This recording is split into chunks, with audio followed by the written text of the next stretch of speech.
ডগাগুলো থাকে সেগুলো রান্না করা হয়েছে। এই সামান্য পরিমাণে মশলা দেওয়া হয়েছে, এই যে দেখুন খুবই সিম্পল রেসিপি করা হয়েছে। হ্যালো এভরিওয়ান, আসসালামু আলাইকুম। আশা করছি আপনারা সবাই ভালো আছেন। আমি আল্লাহর মধ্যে ভালো আছি। তো আজকে রন্ধন ঘরের কিছু রেসিপি ভিডিও নিয়ে চলে আসলাম। তো প্রথমে এখানে দেখতে পাচ্ছেন এটা হচ্ছে কচু শাক রান্না। আর এই কচু শাকটা হচ্ছে কচুর পাতা নয়, কচুর পাতার নিচে যে ডগাগুলো থাকে সেগুলো রান্না করা হয়েছে। এই যে দেখুন,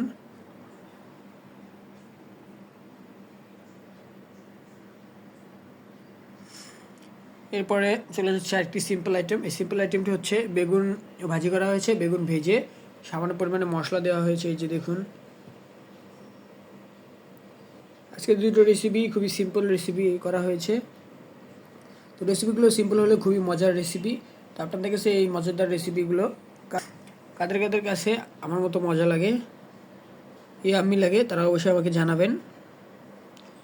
দেখা হবে পরবর্তীতে অন্য আরেকটি ভিডিওতে। ততক্ষণ সবাই সুস্থ থাকবেন, ভালো থাকবেন, আর আমার চ্যানেলটিকে সাবস্ক্রাইব করে আমার পাশে থাকবেন। সবাইকে অসংখ্য অসংখ্য ধন্যবাদ।